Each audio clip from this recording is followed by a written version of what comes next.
Hello and welcome to Fiction Fans, a podcast where we read books and other words too. I'm Lily. And I'm Sarah, and tonight we will be talking about some good vampires. And by that, I mean we are reading Dracula by Bram Stoker. The OG. Except not really, but you know. Kind of. Kind of. But before we get into that conversation, our quick 5-minute introduction. Sarah, what is something great that happened recently? I did a little bit of gardening this weekend. Not a lot. It was like half an hour of weeding, but that still counts. Still counts. I took another step on my gnocchi journey in that I made gnocchi. It wasn't super successful, but you know, every failure is a chance to learn. So that's my good thing. I really believe you when you say that. You sound very sincere.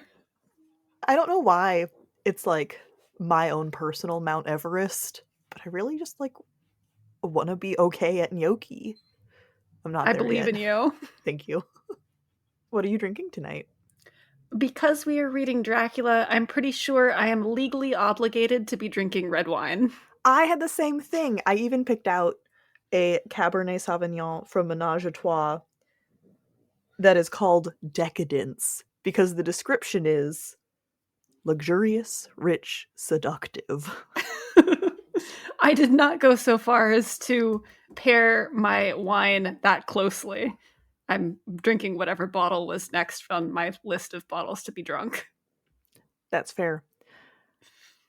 I will say, though, there's not actually any red wine in the book. There's a lot of brandy.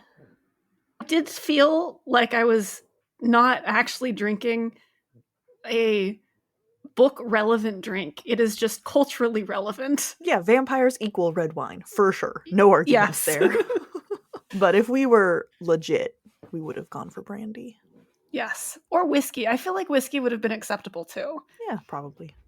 I mean, maybe not like specifically in the sense that they drink it, but it would have felt appropriate to the time. Yeah, I can see that. You read anything good lately? I have been continuing my obsessive Tolkien academic. So I am still reading There Would Always Be a Fairy Tale, which is a collection of essays by Verlyn Flieger about various aspects of The Lord of the Rings and Tolkien's body of work in general. And it continues to be really good. Lovely.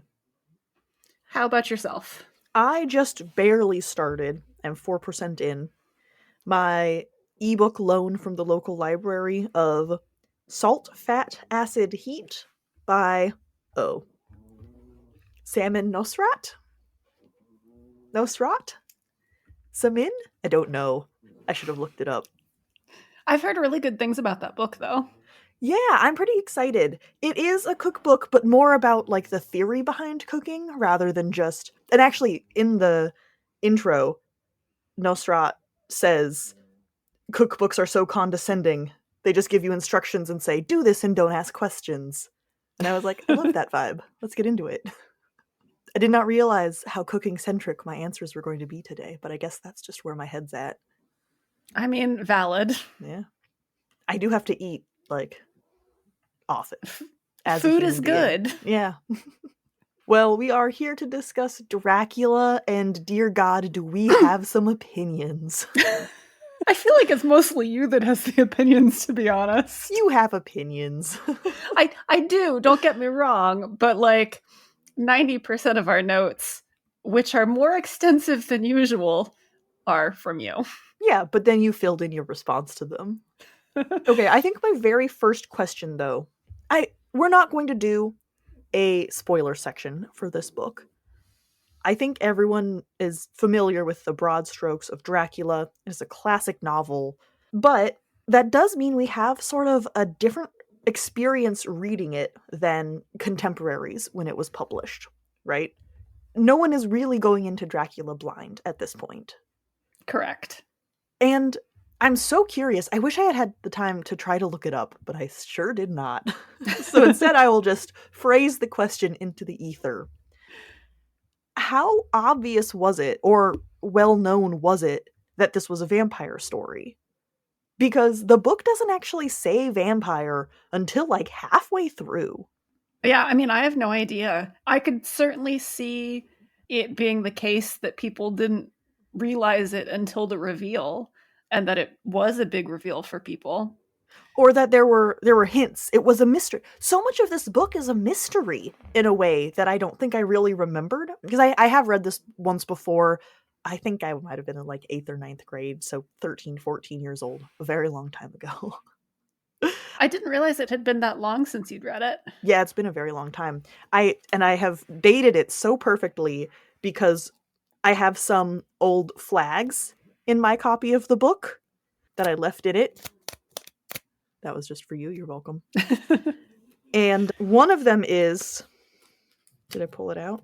Oh, no, it's not one of my flags. My flags were really bad. They were just like, oh, this is Lucy Westenra's first entry. This is Dr. Seward's first entry. Like, why did I flag that? Dumb.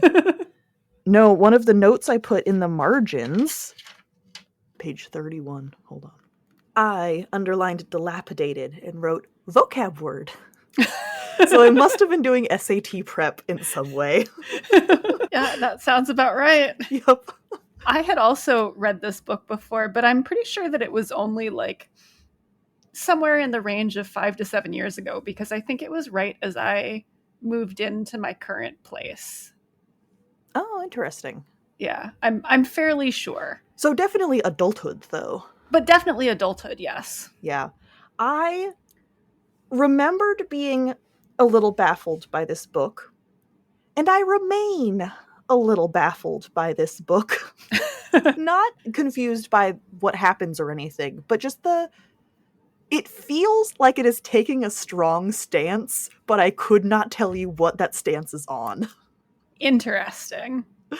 I'm not sure if that's the effect that I get from it.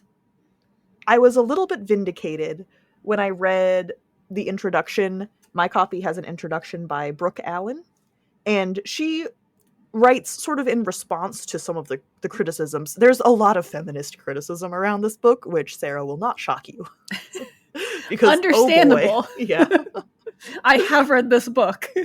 But Allen sort of addresses that, not to say that it's wrong in any sense, but that it's a little bit of an oversimplification, and the book is dealing with Victorian sensibilities in a way that it's like very foreign to modern readers. And so I think that maybe it was pushing more boundaries at the time than we realize. My instinct is to push back on that, but my instinct could be wrong. I mean, obviously, I don't know what Victorian sensibilities really were. I have not studied them. Like, that's yeah, right? Like, that's not one of the eras that I've read too much about. So not one that I can speak on at all, really. Yeah. But my impression reading this book, granted, as a modern reader, left me feeling like he was not pushing boundaries. Stoker was not pushing boundaries. He was not doing anything unusual or progressive with his female characters. I know very little about, that time period, so maybe I'm wrong. Yeah, and I only read the introduction to my Barnes & Noble Classics edition of the book. Also, she writes about how in this age of AIDS, the blood drinking and transfusions hits very differently. And I'm like, ooh, that is also very dating. Thanks, Brooke Allen. Now I know when you wrote this introduction. Let's see. The novel was originally published in 1847. Oh, actually, Brooke Allen wrote her introduction in 2003. Later than I thought. Just that call-out felt so specific. Yeah, that call-out does feel like something from a little earlier than 2003. She could have said, our understanding of bloodborne diseases. But like, so hyper-specific. Anyway, there's a lot going on in this book. I tend to agree that it feels very condescending towards women as a whole, but we're not there yet. So we aren't going to do this as a spoiler-free and then spoilery section. Instead, we're going to talk about general things that we liked, things that we didn't like. There's a couple. And then we have a conversation around sex, because this is a book about vampires. How could we not? And then sort of gender, and then also Mina Harker sort of all together in general, because you can't talk about one without the other. Very true. But let's start on a high note. What's something that we liked about this book? Both of these notes are mine. Do you like how I said we? Yes, is there something that you specifically liked about this book before I start a rant? I mean, there's not one thing that I would call out specifically. I did enjoy the novel, but there's nothing that stands out as, like, I loved this about the book. I like how it has inspired so many adaptations. Wow. Does that count? what an artful dodge. You liked it, though. Okay, I think that is important to say. All of the conversations and critiques that we have about the themes in this book, it is a very well-written novel. It is a good book, just like from a craft perspective. I thought it was really enjoyable. This is a critique that I have that we'll talk about a little bit in the things that we didn't like as much section of this discussion. I did think it was really dense. It was hard to read. Like, it's not something that I could sit down and get through in an afternoon. But it was still very well written. I found the characters compelling, even if I was frustrated with them and their characterizations at times. Overall, I enjoyed it. Earliest written book that we've read for the podcast, because we've read Frankenstein, which came out before this. Which I think was a much faster paced, not faster paced in terms of action necessarily, but easier to read. Yeah, the prose didn't feel like I was fighting with it the whole time. Yes. And so I assumed that they were published around the same time, and Mary Shelley was just a more modern author with her verbiage. But no, I'm gonna Google this to make sure I'm not misquoting. Yeah, Frankenstein was written in 1816. It was like 30 years before this book. That is a big difference. Also, more than 30 years, because this book was published in 1897. Oh, really? Maybe your version? Wikipedia says it was mostly written in the 1890s, following its publication in May 1897. The front page of my paperback says Dracula was first published in 1847. You did say that your paperback had a lot of typos. Do you think they typoed the whole last year? That's crazy. I mean, I wouldn't put it past it. Wikipedia could be wrong. Wikipedia is not the bastion of correctness necessarily, but Wikipedia definitely says 1897, and that it was mostly written in the 1890s. Where else would I even check? That's not World Wikipedia. Cat? World Cat? Oski Cat? Whatever. Anyway, that's a mystery that I'm going to spend some time on. That is like in ink, like printed in this book. It is. That's kind of nuts. There were some other weird typos. Like the one that I actually wrote down was instant instead of instant. So I don't know what was going on with my copy. I'm kind of shocked, because you'd think a book that has been republished so many times, they would have caught that shit by now. You would. I don't know what's going on. That is indeed a little shocking. Now I don't trust anything Brooke Allen says. Well, Brooke Allen didn't necessarily write the copy page. Yeah, but so many of my fun, weird Easter egg information / sexism rebuttals were highly dependent on her wink, wink, nudge, nudge introduction. And so I guess take everything with a grain of salt.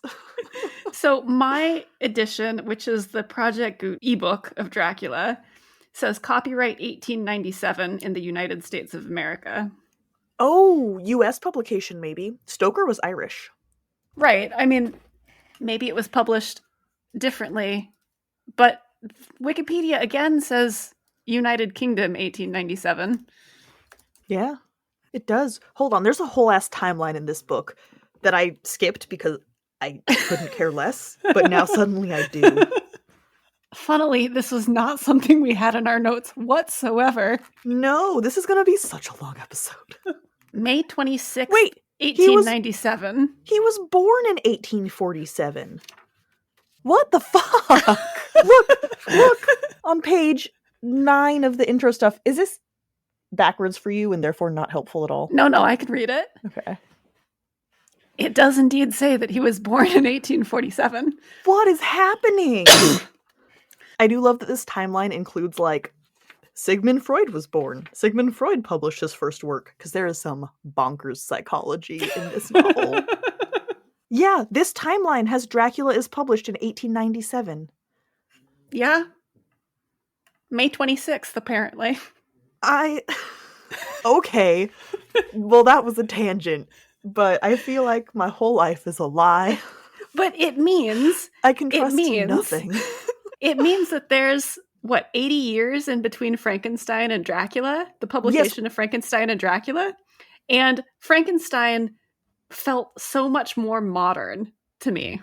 I agree completely, and I'm actually going to curtail this conversation because I think we should do a full, in the Alien versus Predator style, a Frankenstein versus Dracula episode. I think, like, there's enough meat there for a whole conversation. Okay. I mean, I didn't have anything else to add beyond that. So. I do. So, back to the section we're actually on, which is things we liked about this book. This book has ruined me for all other first-person perspective. This book probably is the reason why you are so picky about first-person perspective if you read it when you were 13. 100% yes. It works for me. The way that it is journal entries and letters and newspaper clippings just kind of all chronologically interspersed together is so enjoyable. Like, I don't know, it hits me just right, and I love it. And I don't think much of it overlaps. Like, you don't see the events, one moment of events from two different people's perspective. It's very much like it picks up from one character to the next. But I just love it so much. So what you're saying is that you need all first-person perspective novels to be epistolary. Yes. There's even an in-book reason for why it has been compiled. Because while they're trying to figure out what's happening with Dracula and all that shit, Mina goes, oh, let me just type up everyone's notes and put them in chronological order. Because despite all of my issues with feminism, I'm actually secretly a huge badass. It is a little silly how many word-for-word conversations are memorized. Yes, I mean, that's just what you get when you're trying to write a novel that purportedly takes place or is described through journal entries. Yeah, I mean, it's fine. There's even an attempt to explain it, because, or at least for Mina, not that she wants to become a journalist, but at one point she's like, oh, I was talking to Jonathan, her, at the time, fiance's friend, who is a journalist, and he was talking about how you have to remember events and conversations perfectly, and I think that's really cool, so I'm going to practice it, which is kind of really stupid, but it works for the narrative. I like it. It does work for the narrative. This also, I would say, is, in my opinion, a Gothic novel. I'm not going to disagree. Yeah, I mean, I hesitate because I want to say probably one of the defining Gothic novels, but maybe not, but in my opinion, probably. I feel like it probably is. It is, right? I mean, the setting, the huge castles, the dreary weather. It's fucking Gothic. Plus, we have an untrustworthy narrator. A lot of Jonathan Harker's early entries, he doesn't trust himself. And he's like, I'm writing this down because I don't think this really happened. And so I need a record of what I think I saw. Which, given what he's going through, pretty reasonable. Yeah. Oh, the beginning felt a little slow, but it also, like, built dread really well. Yeah, I mean, I would say the whole book up until maybe the, 80% mark felt a little slow. Yeah, but it's a slow book. It's a slow book. It does build dread. I mean, this is getting back to the question about how readers perceived it who did not have all of the cultural context of Dracula, because I do feel that that changed my reading experience. Like, nothing is or was a surprise in the book because of how prevalent this idea of Dracula is in modern culture. And I feel like that does impact the horror aspect, like that dread aspect of it in the beginning, because as a reader, I know what's coming. Well, Google seems to think that people generally knew that it was about a vampire. But how early on did they figure that out? So that was my question, right? When you don't go into it knowing there are actual jokes about calling vampires Draculas today. Like, he is the Kleenex or Band-Aid of vampires. He's the brand name that has become synonymous with the thing. If you're reading the book without that, there are a lot of hints early on. The bats, there's so many bats. He's only around at night. He doesn't eat food. Like, there are hints that makes it feel like a mystery if you don't go in knowing the twist. Or not twist, but reveal. Yeah. I think that, I don't know, that's interesting to me. And it is just not an experience that anyone will ever have. Not ever again, anyway. Yeah. No, like, it's that the door on that has shut firmly. Yes. Anyway, and that's why I didn't want to say this is the OG vampire, because vampires have existed in folklore across many different cultures for a hell of a long time. I mean, I think there's ancient Greek vampires, like, so old. I also think it's one of the myths that have not jumped continents, but come up on different continents in a way that some, like, there's always a lightning god and there's always a vampire. I feel like Dracula, well, you're right, it's not the OG because there were vampires before him and there's going to be vampires after him. Dracula is, I think, the one that really brought vampires into popular culture. And in that sense, he's the OG. Yes, thank you. Because it is the OG, but also it's not, but it definitely is. The movie Nosferatu recently came out, which we're not going to talk about, but it's a remake of Nosferatu, a German film, that the kind of fun little drama did not credit Bram Stoker at all, even though it is almost identical to the novel. And that's why it's called Nosferatu, because it's not about Dracula, it's about some other vampire. Wink, wink, nudge, nudge. Yeah. And Stoker's widow tried to get it destroyed, and she failed, which is good because it's like a really important part of cinema, but also she was right. I don't know, copyright's weird. Okay, other reasons why it's a gothic novel. There are sexy vampire ladies. Period. I feel like that's not a requirement for it to be a gothic novel, though. There are plenty of gothic novels that don't have sexy vampire ladies. No, yes. Yes, no. But having sexy Vampire Ladies does push it towards a gothic novel. I mean, it's firmly a gothic novel. The sexy dangerous sex, that's gothic. Okay, if you say so. So it's super gothic, and then it also is kind of this, like, supernatural crime drama in a fun way. I like, in the middle, the second half of the book, we have our group of heroes who are, like, trying to figure out what Dracula's scheme is, trying to hunt down his different lairs. They're looking up real estate records. Like, I would watch a crime procedural TV show about this. That's called Supernatural. Yeah, but a good one. Excuse you. Supernatural is great. What are you talking about? No, I do understand what you're saying, though. But the way that you've described that is basically supernatural. I mean, and that's why the show lasted as long as it did, because it's a solid concept. Yes. I did really love, so the main, not the main conceit, but Dracula's plot is that he is shipping, is it 50 boxes of grave dirt? I think it's 50. It doesn't really matter. I think it was 50. I mean, it matters to the characters, but it doesn't matter to us. There is Although a specific number. Definitely don't deal with 50, I don't think. Well, all of them are in the first place, except for 9 that are actually missing.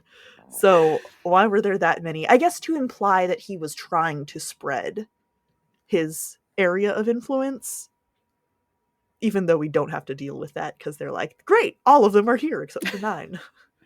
Because part of the vampire lore in this book is that Dracula can't really go too far from his grave. So he has a bunch of boxes of dirt shipped to London and then is like slowly spreading them throughout the city, which really feels like we have caught Dracula at the end of a riddle in Dungeons and Dragons. Like, this guy was going, okay, I can't go farther than this from my grave. What if I took the grave with me? Oh, I can't go over running water. I'm not over running water. I'm over a box of dirt. Like, that's such a... I'm going to use the word shitty, but in an admiring way. I mean, it's a shitty loophole. It's a very rules lawyering kind of thing to do. It is. And that's not real. I mean, it's not addressed in the novel. Like, this is the scheme that we find him in, that he has basically accomplished at the start of the novel, or at least he has set up, and our heroes end up thwarting him because vampires are actually evil and we don't want them to take over the world. Okay, but just like as a concept, it's solid. And he would have gotten away with it if it weren't for these meddling kids. Exactly. So we couldn't help it. We've already dallied in things we didn't like. There are a lot. There were a lot. A lot of it probably is cause of, it being written in the 1890s. Not the denseness of it necessarily. I don't think was... The fact that Frankenstein, I can't do this. The fact that other books that will remain unnamed were published so much early. The prose was so much less, I'm going to say antagonistic. This prose felt antagonistic at me personally. See, that's funny because, I mean, I didn't feel like that. I like dense prose, so I actually did really enjoy the prose. It was just really hard to read. It just took a long time. It was good. If it wasn't good, you wouldn't be able to stand how dense it was. Yes. But that doesn't make it less dense. And I guess, really, it's because I was reading it for a podcast recording. We had to push this recording back twice because I was like, shit, I still have 100 pages left. And I thought one evening would be enough because that should be. Yeah, it took a lot longer to read than a book this length normally does. It's not that long of a book.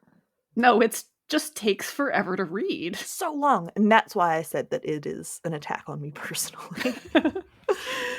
Okay, so the denseness of the prose is not related to the time period in which it was written. Right. It must have been a choice that he made on purpose against me personally. Yes, that is very true. But the xenophobia in the book definitely was a choice that Stoker made. And I do think that is probably related to the time period in which it was written. I agree completely. And this is also an aspect of the book that is just shoved into the things we didn't like section instead of getting its own whole discussion subtopic, because there is no rebuttal. There's some rebuttal for the sexism, or not rebuttal, but there's a conversation to be had around it. Yes. The xenophobia just sucks and is there. There's a lot of it. I mean, as you point out in our notes, Dracula is foreign. His lackeys are all very othered and foreign. Professor Van Helsing has a terrible foreign accent. And we're supposed to admire him, though, because he's right and helpful and good most of the time. We are, but his accent is very bad. I mean, his accent is bad, yeah. The working class accents in this book also, I don't know how bad they were, or if I just really dislike written accents, but it was rough. I didn't mind those as much because at least they were consistent internally. That's true. The Van Helsing, he could not put verbs into the correct tense, just wildly swinging back and forth. Yeah, his accent just was not consistent. Van Helsing being is he Dutch, I think? I don't remember what he is. Is Van Helsing real? No. Google, that is not what I was looking for. But is Van Helsing real? He is Dutch. He is not real. He is really Dutch. He is the Dutch doctor of psychology, professor of Dr. Seward. Seward? I was always pronouncing it C-word. I don't know if that's how to pronounce it. It does sound like we're calling him Dr. though. I'm going with it. Dr. Seward. He was his old professor that Dr. Seward brings in when Lucy, one of the characters in this book, starts having a mysterious illness. And for a very long time, Van Helsing is like, I know how to fix this, but I'm not going to tell anyone anything. And we're going to complain about that in a second. It's my least favorite trope ever, and it continues to be my least favorite trope in this book. It was bad. But other than him having terrible interpersonal communication skills, he was the wise mentor, he was kind, he was knowledgeable, he was brave, he even had an action hero moment, like Abraham Van Helsing, Bram Stoker. All right, dude, we know, everyone knows. That's not even me being original, that is just me remembering that I watched the extras on the DVD for the movie Van Helsing featuring Hugh Jackman, where they bring it up. He's kind of a self-insert, is what I'm saying. So, yes, his accent is bad, but I don't know if that hits as much on xenophobia as, like, the travelers who Dracula hires to transport him at the very end of the book, who defend the carriage with their life for no reason. They're also the people who brought his boxes of dirt to the ship in the first place. I don't know if they're the same exact people, right? But it's travelers in both cases. There are like 4 different groups of people living in the region of Transylvania. According to this novel, there were some footnotes in my book that made it sound like that was probably, for the time, accurate phrasing. But I don't remember the names of them because I don't think they're phrases that we use for people anymore. My understanding is that Stoker did do his research. Yeah, there's a lot of geography also. There is a lot of geography. Which my footnotes made sure I knew. I didn't have any footnotes. The footnotes in this book were weird. Well, it sounds like they were editorial, not something that was inherent to the or actually in the original text. Oh, yes. They were, definitely. But I'm saying the information that they chose to give me okay. was not necessarily the information I needed. Like, every time any neighborhood in London was mentioned, they were like, this is the exact region of London that it's in, and this is how you get to it using the underground today. And I was like, why? Piccadilly is a place. That's fine. I don't need to know. You don't need, you mean you don't want to know which tube line you take to get there? No. I'm pretty sure it's the Piccadilly line, actually. Yes. But it really made sure that I knew, like, which region of London every single place name was in. And I was like, this is not pertinent at all. That's not helpful. No.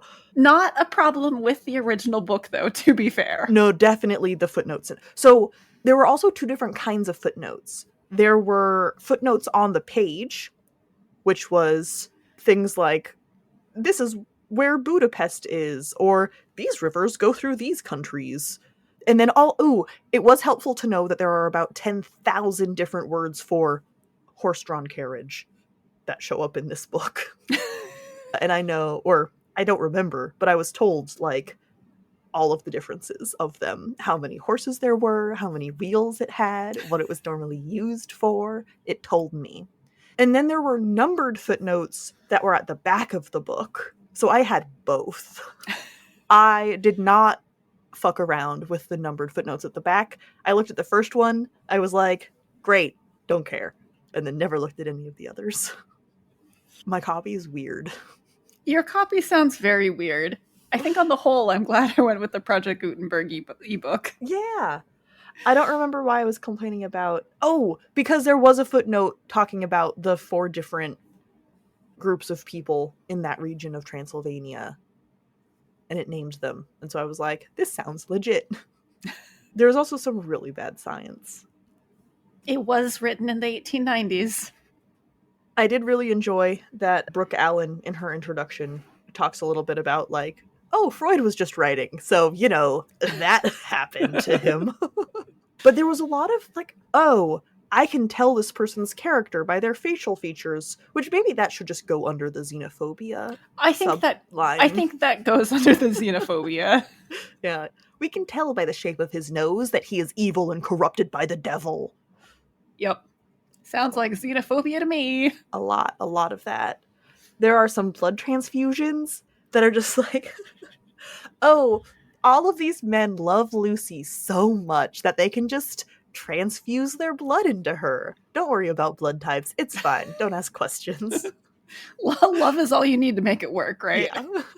And then Dr. C-Word is a psychologist who runs an asylum that is also in his house or something, or he lives in the asylum. Yeah, it's kind of unclear. Doesn't sound very healthy. No. And Dracula uses for another one of his rules lawyering loopholes, because I mean, I won't say everyone knows Renfield, but Renfield is the classic character. He is a patient in the asylum who we sort of learn over the course of the book has been taken in by Dracula. And he is the one who says the line, "The blood is the life." He is the one who is eating bugs and things to absorb their life and increase his own. It's a little wishy-washy. Well, I think it's wishy-washy because it's not effective. Yeah. Well, there's a whole thing about, like, what about souls? And it's, okay, yes, Christianity's a thing. I don't care. We're not going to talk about it. There's a lot of Christianity in this book that I simply don't want to discuss. Doesn't mean it's not there. Do you want to discuss it? Not particularly. I just enjoyed the way that you said that we weren't going to discuss it. Yeah, then I'm right. Anyway, Dracula uses the fact that Renfield technically lives in the same house to gain access to the house, because he has control over Renfield and can force him to give Dracula permission to enter, because that's one of the classic vampire things. You must be given permission to enter a home for the first time, you being a Dracula. And that was a really fun loophole. I liked it. It was good. I mean, I did enjoy Renfield as a character. There's a reason why he has stuck in popular culture in a way that poor Lucy has not. Poor Lucy. I have to say that I was more familiar with Lucy than I was with Renfield, because Lucy shows up in the French musical adaptation of Dracula, and Renfield does not. Well, we're going to have to talk about adaptations at length later, because we are recording time 46 minutes in, and we have many sections left to go. We do. But before we move on, going back to the point about Van Helsing, has lots of information that he does not explain, and this causes problems. This was a trope that I really hated, and it caused problems that could have been avoided if he would just talk to people. So it sucked. It was the absolute worst. So stupid. And I understand. At the beginning, he didn't want to tell everyone, ooh, I think it's a vampire, because everyone's going to think he's crazy. That I accept. That is reasonable. Yes. In this world, vampires are not a thing. Cool. Great. Well, they are, but people don't realize that they are. Yes. In this society. How's that? Yes. However, he puts up wards against Dracula. You know, we have the garlic flowers, the crucifixes, all sorts of stuff like that. And never tells anyone that they're important. And so they're constantly getting cleaned up or put away or whatever. It's implied that at one point a servant steals the crucifix. for many reasons, his wards are gotten rid of. Well, what I found frustrating was that, so they're trying to save Lucy's life, basically. He puts up all of these wards. He thinks it's a vampire, but he hasn't admitted it to anyone else. Right. And the garlic flowers are basically the only thing that are keeping her from being turned into a vampire by Dracula. And he doesn't tell her mother, who is living in the same house, even that they are important, because he doesn't want to cause her stress and potentially cause her to have a heart attack because she has a weak heart and is like also on the brink of death. But like, he can't just say, hey, maybe don't move these. Like, Yeah. he can't say anything. That's the thing. Like, I accept his logic to an extent. I'm not just gonna go around saying, I think it's a vampire. Yes, that's reasonable. Fucking say literally anything else, though. Yeah. These are medicinal. Don't move them. It's important that this room smells like garlic. It's going to clear her airways. Yeah, it's the 1890s. Make something up. It's what every other doctor's doing. Yeah, he really fucked that up. And not just once, and that's what really pissed me off. There are, I think, 3 nights where he puts up some kind of ward, and then it is thwarted. And then he's so sad, and he's wringing his hands, and he's like, I'm so upset that Lucy's gonna die because someone did something stupid. And it's like, no, it's your fault, though. Someone did something stupid that you could have avoided. Yeah, just tell the servants, hey, don't clean this up. Oh my god. So frustrating. Yep. And I kind of already touched on how manufactured Mina's practicing shorthand, which is why she has a journal before she thinks these are important. That was just... She loves trains, so she knows all of the train schedules. It's always that she thinks it's going to be helpful for Jonathan, which kind of makes her an awful little trad wife that I want to shake. But then she swings around and becomes badass, and I don't know how to handle it. But we're not going to talk about that yet, because this is a vampire book, so we must address sex. Yes. So what is up with the sexuality in this book? Mostly evil. I mean, it's evil. It's evil. There is no sexuality in this book that is not of the devil, terrible, bad. There is such a abrupt description. I think it's even on the page. Lucy used to be so sweet and beautiful, but now she's voluptuous and evil. I think is not quite word for word, but just about word for word the description. It's pretty close. Which is bonkers. Also, poor Lucy. The book really, really condescends towards her. She has 3 men propose to her in one day, and she's kind of a goober about it in her diary. She's like, oh, woe is me. Can't I just marry all of them? And it's a little annoying, but also, yeah, I mean, can't you just marry all of them? I mean, it really feels to me like she is the one who becomes a vampire because she is a little morally looser. She likes having these 3 men who propose to her, and her punishment is, you know, turning undead and evil. And also, therefore, sexy. And also, therefore, sexy. There are also no romantic relationships in this book. That is not to say no one in this book is in a romantic relationship. But those relationships are not in this book. They're not particularly romantic in this book. It's very true. Lucy gets proposed to by 3 men in one day. We get extremely detailed descriptions of the 2 proposals that she rejects, and then nothing on the man she's actually going to marry. And we hear so much. We always hear frankly, the men talking about how devoted they are to their woman, their fiancé or wife, depending on when you are in the book, to other men. But you never actually see them interact with their wife. I mean, we do see Jonathan interact with Mina, but it doesn't feel romantic. It's so surface level. Yeah. It's very sexless. There's even, at the beginning, Jonathan writes his entire journal about his first interactions with Dracula. He afterwards thinks he's mad, and he's like, Mina, take this journal, please hide it, please never read it, swear to me. And she's like, yes, this is how trustworthy I am, you know that I will never read it. And then eventually she does, because shit gets weird, and she was right, and in his defense, Jonathan is not mad at her for it. However, we do not get any, like, conversation around that at all. There's like 2 chapters about this journal and about how she's never gonna read it from both of their perspectives. You'd think you'd have some kind of moment with your spouse where you were like, hey, you get that I had to do that for a good reason, right? And they would go, yes, I love you and your very good judgment because you're actually secretly a badass. Nope. Never. Nope. Not at all. There are, however, extensive platonic relationships in this book. Or should I say same-sex friendships?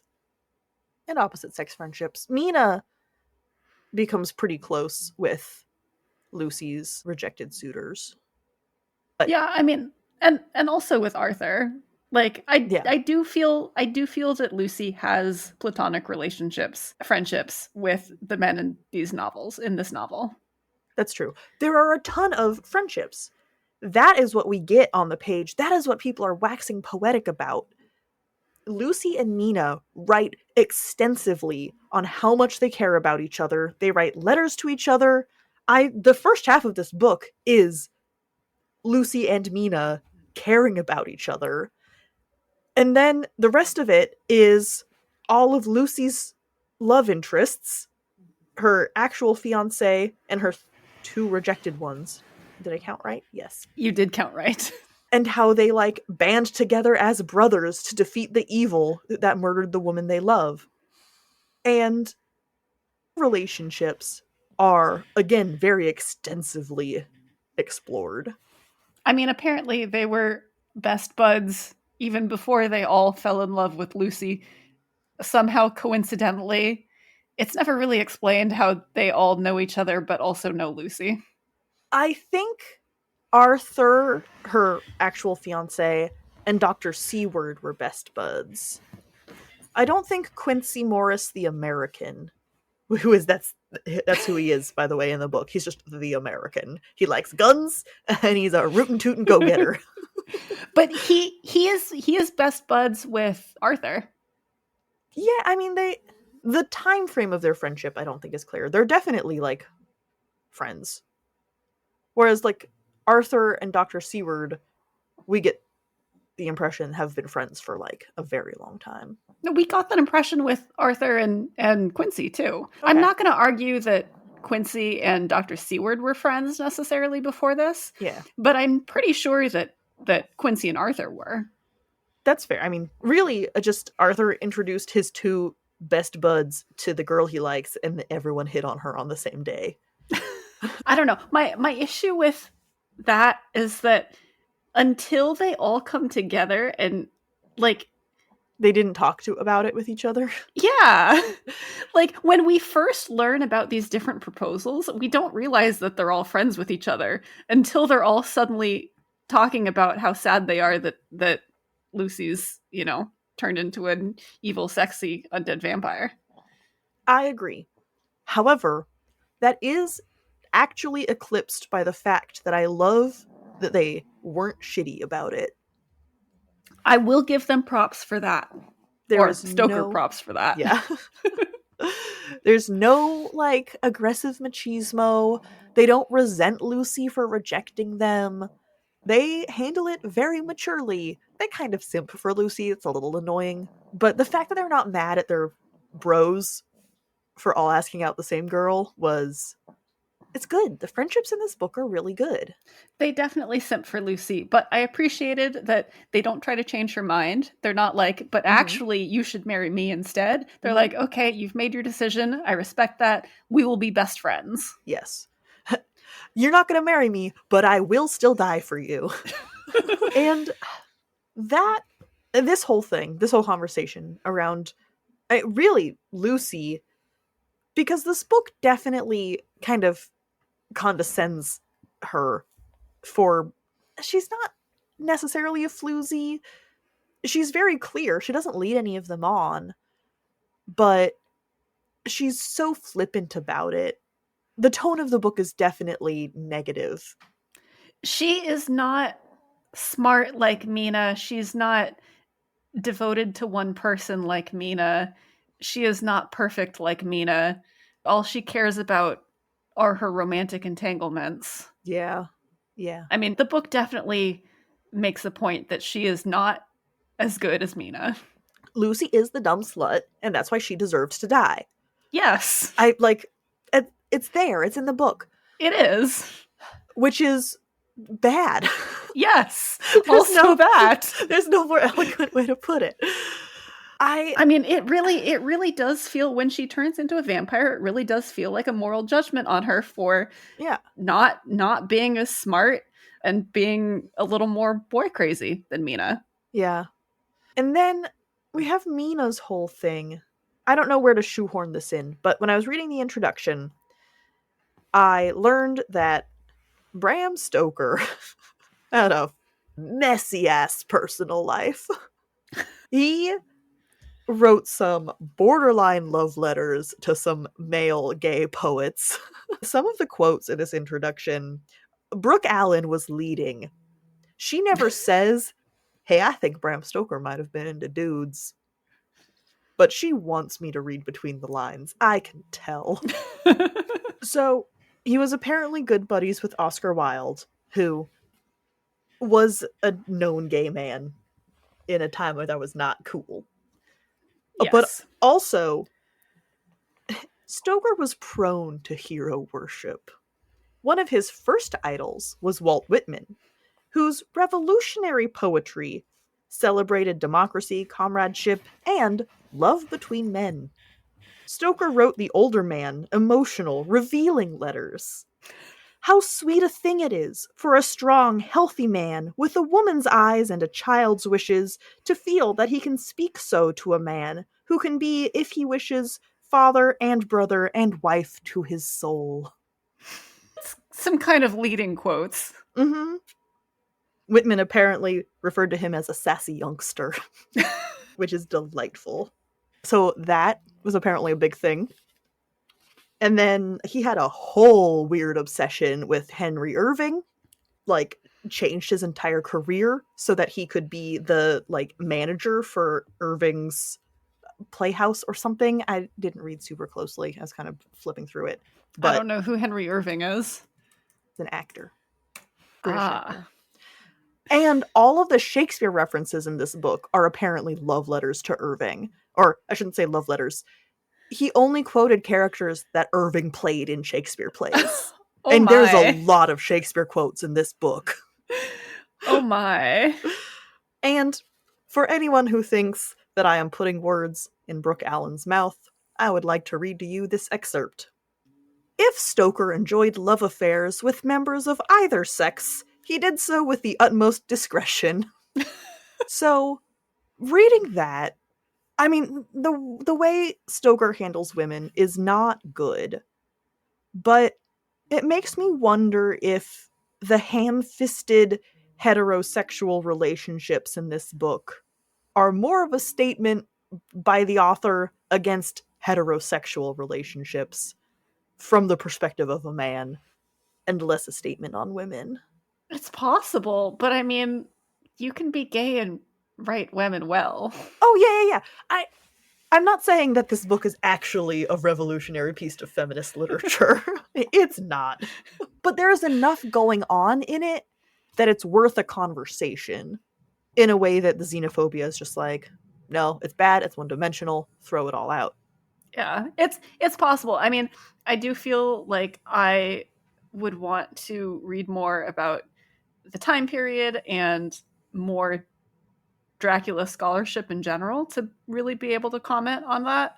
I didn't read that introduction. My copy did not have anything like that. So I don't have really much historical context for Bram Stoker as a person. It was honestly shocking. I thought he was a weird, repressed, small-minded little man. And I think he probably was still repressed. frankly. He quite possibly might have still been repressed. But maybe in a different way, you know? I don't know. Sex is still definitely big, bad, and scary in this novel. We never see any physical affection between our heterosexual couples, except I mean, Mina and Jonathan hug they at hug. one point. At one point, Arthur tries to kiss Lucy on the forehead when she's on her deathbed, and Van Helsing is like, no, she'll kill you. You can't. So, do not kiss your fiancé on the forehead, or she will kill you, is the moral of this novel. Well, by then she's been turned into a bad, evil vampire, and she'll be too sexy, and he won't be able to resist her. Right, yeah. There's a lot going on. But there is a lot of physical affection between platonic friends. Like, Mina is often embracing and holding hands with the other heroes of the book. I'm just saying the heroes, so I'm not saying Lucy's suitors, because that feels shitty to Lucy in a way that I don't mean. Also Van Helsing, who was not a suitor, and Jonathan. Who was also not a suitor. Yeah, he was Mina's, at this point, husband. Like, they're very physically affectionate. And the men are affectionate with each other, and Lucy and Mina are affectionate towards each other. Like, this is a very pro-friendship book. It is. Which is great. Like, that's good. We need more solid friendships in literature. Maybe Stoker wasn't gay. Maybe he was ace. Also a great point. Apparently, another comment in the introduction was that apparently his marriage was not warm at all. But again, I read like a 15-page introduction, not a biography on him. But right. Brooke Allen had some points to make. And she has a PhD, so I'm going to listen. Anyway, Mina, would you call Mina the main character of this book? I don't think that I would, because I don't think that there is one single main character. This really is an ensemble cast. It is an ensemble cast. I would say that she is a main character. Yes. I'd say, really, our heroes. Jonathan Harker, Mina, eventually Harker. Lucy is not really a main character. I would not call Lucy a main character, unfortunately. And that fact sucks ass. Yes. In a bad way. Yes. But her three boyfriends are Arthur, yes, who is actually her fiancé, Dr. Seward, the psychologist, and Quincy Morris, the American. And then we also have Van Helsing, yes, who is Dr. Seward's old professor / good friend. I would say that's the, like, they're the ones whose perspective we see them. Although we don't actually see Quincy Morris's perspective. He's American. He doesn't write letters. He doesn't. He writes one letter, which is just to prove that he's not butthurt about getting rejected. That's literally the only perspective of his that we get. He is more involved with the rest of the plot than Lucy, because he doesn't get killed off in the first half. But does get killed off, though. He does get killed off, though. Yeah, he's not a main character. I'm downgrading him. He's a more major character than Lucy. But he's also not British, so who cares? Really, I think one of the problems I have with this book is that there are so many comments on how women are or how men are. And it's like, just say Mina. Don't say all women are like this. I wouldn't necessarily mind if they were good comments. Well, yeah. It's, being weird and weepy and hysterical. And it's like, it is reasonable to be weepy and hysterical when your best friend dies and you find out that she turned into a vampire. But don't say it was her woman's constitution that did that. Just be like, yeah, Mina cried because it's reasonable. And also that's how she is. But see, the thing is, that's not how Mina is in general. Yes, she's weepy and sad because her best friend turned into a vampire, which is understandably a thing that would make you weepy and sad. But in general, she's not a weepy and sad person. She's actually quite a strong and strong-willed character. I fucking love Mina. How did this book do women as a whole so dirty and then write the most badass female character? Because we're not actually supposed to find Mina that badass. I don't think. And I am using badass in a conceptual way. Like, she's not fighting any vampires. Also, she does have a gun. She is involved in the final conflict. She would fight vampires. Yeah. But we're also supposed to believe that she is weak and incapable of, things. It's a shame that she has such a good brain because she's a woman, is basically a line that I think Van Helsing says. She has the brain of a man. Yeah. And that's the weird generalizations. Like, couldn't you just say, wow, Mina sure is smart? No, because women are not supposed to be that great. And Mina's pretty great. Other than the weird, like, plot device garbage of her practicing shorthand because it could be helpful for Jonathan. And really liking trains. Honestly, neurodivergent queen. She figures out Dracula's schemes at the same time as or before Van Helsing, basically every time. I mean, she is by far the smartest character in this book. Yeah, she's incredible. And she's brave. At one point, she's like, hey guys, I have figured out that I am turning into a vampire. I just want to let you know that I will kill myself. Which, not good, but also standing by her convictions. I mean, like, I respect that. I actually think that if this book had treated her as a human being and not as a poor, fragile woman, she would have been insufferable as a character because she would have been too perfect. I could see that. Like, I like her as a character partially because the book does her so dirty. Yeah, it feels like her character is rebelling against Bram Stoker. And I think that's what baffles me. Reading this book, I love her so much. And I feel like I'm not supposed to. Yeah, like, I feel like we're supposed to be like, wow, she is She's woman. Lucky and she's surrounded by these strong men who are going to take care of her. Yeah, whereas she actually basically drives all of the action. For real. And how did this book accidentally write, or the book didn't write, how did Bram Stoker accidentally write such an incredible female character? While still devaluing her so much? Yeah, like, he clearly didn't do it on purpose. Does he secretly think women are great and he just didn't realize it? He doesn't think Lucy's great. He sure doesn't think Lucy's great. But he clearly believes that women are capable of greatness. He thinks it's an anomaly. But except that every time, like, she does something, there's always some line denigrating her, like, achievements, like comparing her to how it would have been done had she been a man, or it would have been better if she had been a man, or it's a shame that she wasn't a man. Like, there's always some kind of line that brings her down and takes away from her just being this badass female character. It's true. I think the most vindicating moment for me was, all right, the men all decide that even though Mina did all of the investigative work, she can't be included anymore because she's a weak and fragile woman, and they don't want to expose her to the vulgarities of vampire hunting. And that is exactly when all of the men are off hunting that Dracula comes and gets access to Mina and begins to turn her, which is a multi-day process in this world. And it is exactly their bullshit protectiveness, condescending bullshit protectiveness, that creates the opportunity for Mina to be in danger in the first place.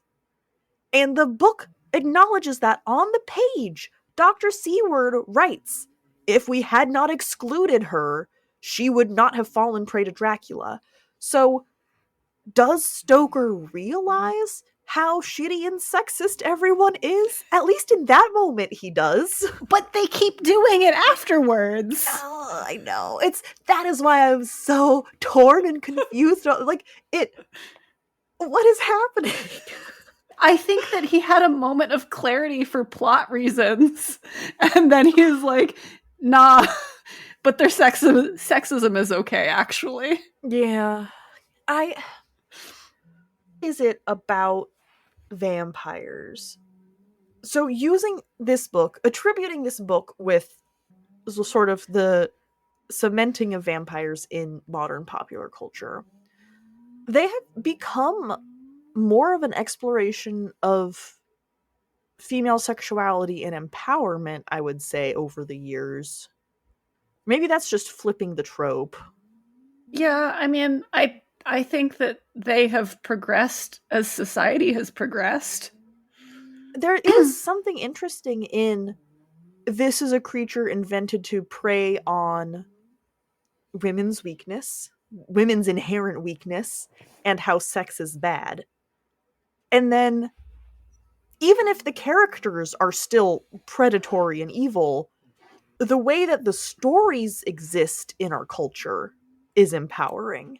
I mean, if you think of romance novels, sexy vampire books as women given permission to express their sexuality in a way that has not been normal in a lot of history, vampires are an icon of that. They are objectified. The vampires have become the objectification. It's such an interesting twist, especially when you look at Dracula. Yes, I agree. I haven't come across a Dracula specific adaptation that does that, though. No. Granted, But I haven't read or watched or interacted with a lot of Dracula adaptations. no, I'm But definitely talking about vampires more than Dracula I himself. I do think that women have kind of reclaimed vampires in a Yes, sense. exactly. Also, we've all decided Dracula is hot. He is not hot in this book. He is really not hot in this book. He's very definitely not hot in this book. He is very explicitly not hot in this book, and we're like, no, that's nice. Good No, try, but honey. actually Dracula is hot. It's fascinating to me. Dracula just should be hot. Oh yeah, I also meant like vampires as being reclaimed and becoming pro-female sexuality as a plot device, even if the vampire characters themselves are not. Well, I feel like that is a common theme in tropes that are originally used to, I don't want to say suppress, Criticize. but to criticize or to put down women in some way, like or even not specifically women, but like some kind of group. Like I do feel that there is usually a reclamation period, Mm-hmm. or often a reclamation period. Yeah. I have some additional commentary, but I think I should save it for our conversation around adaptations, which I'm very excited for. That'll be a fun one. Especially like vampires and sexuality and how that has changed. Because if we look at more recent adaptations, it's very different. It is very different. Yeah, I don't want to get into it. There are so many closer adaptations, looser adaptations, vaguely inspired by, to we've used the name Dracula to name a vampire and has nothing else in common. I really think it deserves its own episode, which is why we're going to do it for a Patreon exclusive, probably in the next couple months. I'm not actually sure when it's scheduled to come out at this point, but I don't think it's on the schedule specifically, but my impression is that we're going to record it whenever I watch Nosferatu. yes, I have aggressively not referred to the recent Nosferatu remake because I think, again, it deserves to be part of a wider conversation about Dracula adaptations. You're also going to talk about the French musical, which I did see once You a did very long time see. ago, but That you've seen more recently. I did rewatch it on YouTube after I finished reading Dracula, but I had a lot of wine that evening. I might need to rewatch it because I had a lot of wine that evening.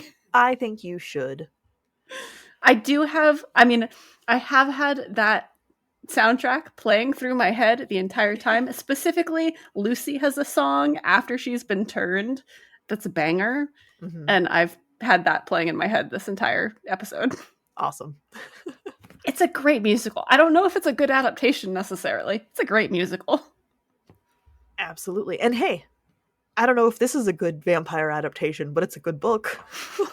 We are definitely, I mean, how can we not touch on Van Helsing with Hugh Jackman? Simply because we have both seen it many times. I don't think I've actually seen it that often. Really? I've seen it at least twice. Our cousin Viv showed it to me at a fundamental age. Was that the first time? Are you sure it was Viv and not me who showed it to you? You might have both been there. See, you don't get to claim ownership of it and then also say, I haven't seen it that much. You gotta pick one. Well, I haven't seen it that much, but I can still claim ownership of it. Gosh darn it. Okay. I should rewatch it, though.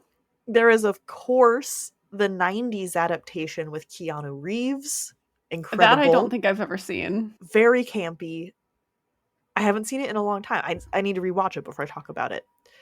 Okay. Can you put together a list of the adaptations that you are planning on watching? Yes. And where they can be found? I can't tell you where they can be found, but I can tell you the movies that I am going to go to the ends of the earth to find to watch. I was going to say, you don't have to do it right now, but if you can include where they're going to be found, we could post it in our Discord and people could participate in this adaptation conversation in the sense that they could watch some of these adaptations. We are definitely going to do that. The adaptations are the original Nosferatu, the Bela Lugosi Dracula, the Keanu Reeves Dracula. I know that these are not actually the way that these movies are referred to, but these are how I am going to refer to them. What about the Christopher Lee Dracula? It wasn't on the list, but I can add it.